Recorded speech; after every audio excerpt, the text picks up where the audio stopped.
Hello everyone, welcome to this video. Today I'm trying something different and I recently came across, I was in bed, it was like 3 in the morning, and I randomly remembered that I have an online portfolio from senior year of high school where I literally have a bunch of my best hits. We'll see about that in a minute, and I also have like literary influences, and I just think it's interesting to go back in time and see all of this stuff, and I have my brother off screen because I want to show him as well as you. Hello. So let's dive in together and see my past. It's sure to get ugly. If you're interested, keep watching. If not, I'll see you in the next video. Feel free to like the video if this is entertaining to you, and subscribe to see more like this. Okay, here we go. So my homepage. Welcome! As you can see, there's a picture of me and the flowers. What is that picture? Yeah, so it was called like the Umbrella Factory or something. Okay. And it's in Rhode Island. Oh. And it was like this hippie place. And there was like this pretty little area with the sunflowers. Mm-hmm. And so I was wandering around, as you can see. I'm a wanderer. Wanderlust. Like father, like daughter with the sunflowers. Sunflower. Okay. So yeah, that's a nice little pic. All the pictures on here I took. Or like they're mine from my phone. That's good. Or my camera from high school. We don't like plagiarism. Exactly. This is all original work. Except for the Google images I got for the influences. Anyway. Oh, I have to explain the title. Okay. So it's called artofperception.weebly.com. Yes, you can go visit and give me some traffic. I got the title because I was like fake deep, as anyone was in high school. Mm-hmm. And I don't know if anyone knows Cher Lloyd. Cher Lloyd by Cher Lloyd.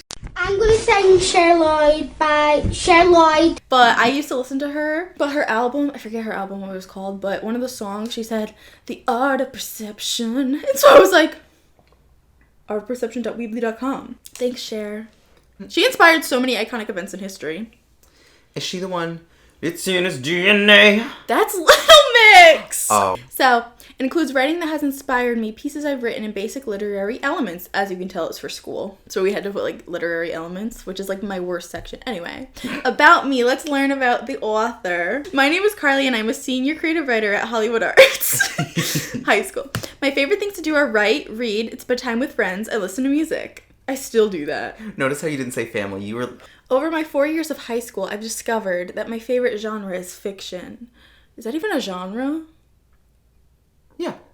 I thought genres were like drama. It's been a while. I'm a little rusty. Yeah, I Anyway, don't know. I've always written both fiction and nonfiction because I was forced to in class. But fiction captures me much more as a reader and excites me more as a writer. I'm so excited to write. It's like, yeah, because our lives are boring as shit. Yeah, and I need to immerse myself in a different universe. Click to read my work? No. We're going to go to influences. Let's see who influenced Teen Carly. So first of all, that image up there I took of my Vance Joy and my the Black Keys vinyls. I thought it was so artsy and cool. Where did you get them? Urban Outfitters. So first of all, we have a very controversial beginning to this.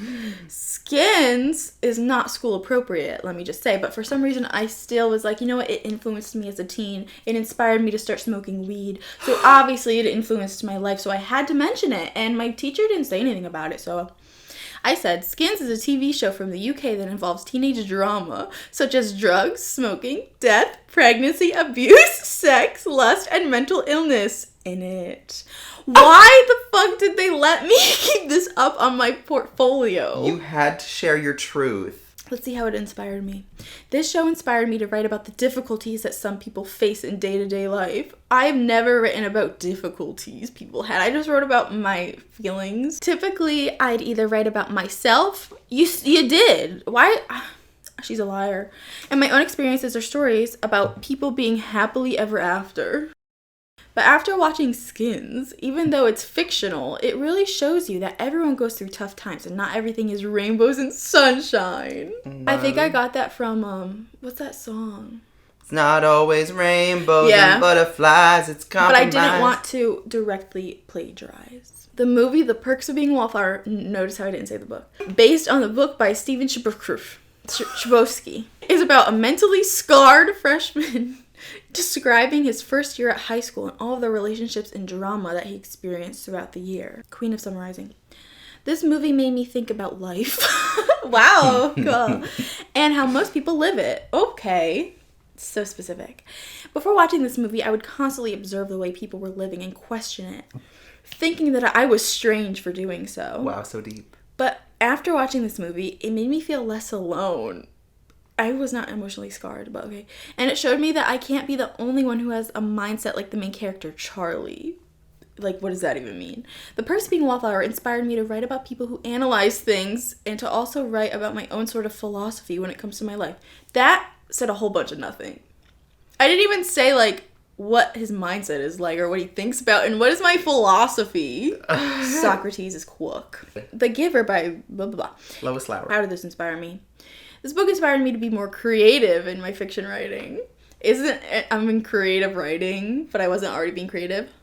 Oh, it took you this long? I usually write realistic fiction, but I never thought about writing about the possible way of living in the future, or some of the crazy things that Lowry wrote. Whoa, I just called her crazy. I just called her out. Problematic. Drag that bitch. It's a very original and influential piece of literature. How to end your essay. No, but the book was actually good. No, it is good. I've been reading a lot of, like, what is it called? Like, future novels. Like, they all take place in, like, a different kind of future. Mm-hmm. That was where it all began for me. Wow. Oh, this is another one, The Maze Runner. Story about a boy named Thomas who wakes up and finds himself trapped inside of an isolated community of other boys. Throughout the story, Thomas learns why they're there and how to escape through the cavernous, life-threatening maze that keeps them trapped inside. Cavernous. Is that really Thesaurus.com. the right word? I don't know, but I know that anytime I was stumped on a word when I was writing in high school, I went to thesaurus.com and looked up synonyms. How does it inspire me? A lot of the concepts mentioned in the story aren't real things. Calling him out. I think that it's amazing how Dashner wrote about things that he made up on his own rather than conforming. While there are still plenty of realistic elements, there is a prominent and recognizable use of creativity that makes me want to improve when it comes to my own fiction pieces. Non-conforming. That's like angsty teen's favorite word. For real. The movie Donnie Darko is about a teenager named Donnie, you don't say, who avoids a freak accident in order to find the secrets to the universe, such as time travel, love, and life. This movie inspires me to think on a wider spectrum when it comes to writing and the way of the world in general. Why write about a concept that's so comprehensible that almost everyone who reads it will have figured it out right away? It makes me want to write about something mind-boggling and seemingly impossible to figure out by just anyone. You can't scratch the surface of the story to figure out what everything means. You actually have to think deeply and problem solve. And I think that's one of the reasons why this movie is so influential to me and one of my favorites. The depth of that analysis, I can't. It is not one of my favorites, sorry. The TV show Dexter is about a seemingly normal man named Dexter Why did I think I had to, like, summarize the whole plot? I could have just said what elements it has and why, like, I wrote that. This is short as fuck. The show inspired a few of the fiction stories I've written since early 2015. I tried experimenting with darker, murderous tones to make for interesting stories since I've never done anything like that before. Murderous tones. Why was I not locked up? Like, who let me roam free? Oh, this one still reigns true, so, like, let's not hate. Gone Girl by Gillian Flynn is a thriller that surrounds a married couple whose relationship seems to be on the verge of an end. However, a twist finds itself in the middle of the search for Amazing Amy, and it's definitely one you wouldn't expect. Again, I'm writing this as if I'm, like, advertising it. This book has inspired me to work harder on writing mystery. That never happened, let me just say. I used to love reading mysteries as a child, and by that I mean Goosebumps. Dun dun dun dun dun boom. R.L. Stine is where it's at. Why did I not put any of his work on here? Now that I'm older and reading much more intense content that is so well thought out and shocking, it provides me with insight as a writer on how to keep readers guessing by being creative, clever, and unpredictable. It also inspires me to play with my audience a little.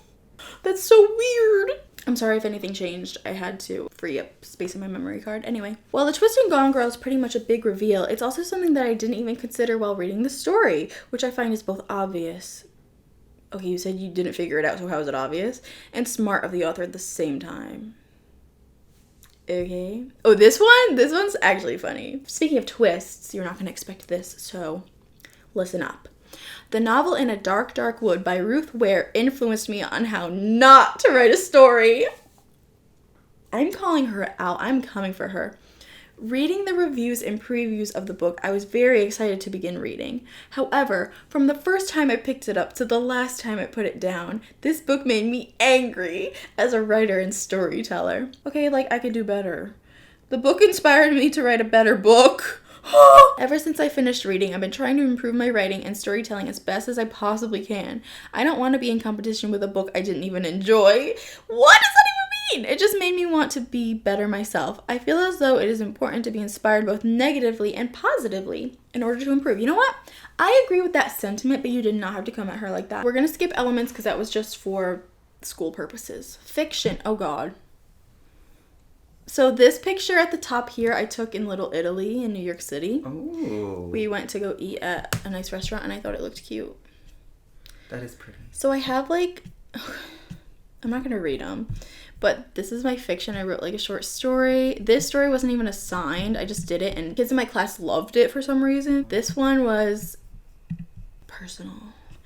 And I thought I really wrote a script. This sucks ass. And then nonfiction. Ooh, this was my, like, big senior project. I totally forgot about this. And I took the title from Selena Gomez's album. Entitlement. Oh, this is like a feminism piece. I haven't read these. Oh, at the top, truth is such a rare... I tried so hard to fit this in, but it didn't fit all the way, but you can tell it's Emily Dickinson. Yeah.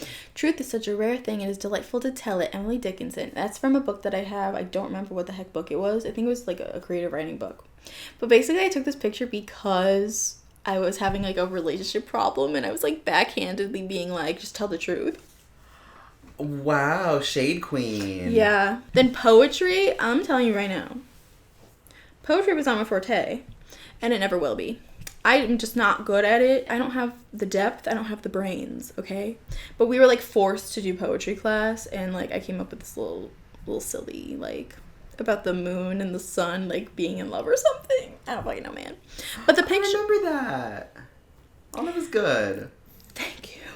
But the picture at the top I took while walking home from school once, and I saw these cute little flowers, and I took a picture, and I oversaturated the heck out of it.